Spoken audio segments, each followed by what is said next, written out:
যুক্তরাষ্ট্রের নাগরিকত্ব পেতে আগ্রহীদের জন্য ট্রাম্প গোল্ড ভিসা নামের নতুন কর্মসূচি চালু হয়েছে।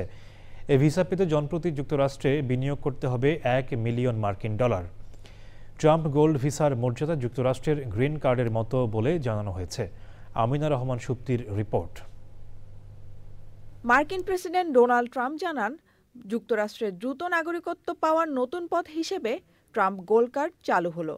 বুধবার হোয়াইট হাউসে এক বক্তব্যে তিনি বলেন, গোল্ড কার্ডটি গ্রিন কার্ডের চেয়েও শক্তিশালী।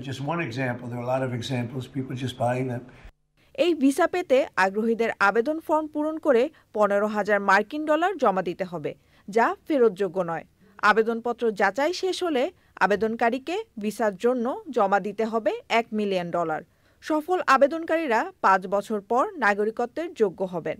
তবে যুক্তরাষ্ট্রে অবস্থান করা বিদেশি মেধাবী শিক্ষার্থীকে স্থায়ী নিয়োগ দিলে নিয়োগকারী প্রতিষ্ঠানকে গোল্ড কার্ড ভিসা কিনতে গুনতে হবে জনপ্রতি $2 মিলিয়ন।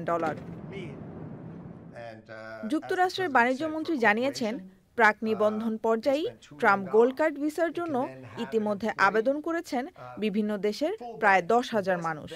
এই অর্থ সরাসরি যুক্তরাষ্ট্রের সরকার পাবে। Amina Rahman Supti, channel I.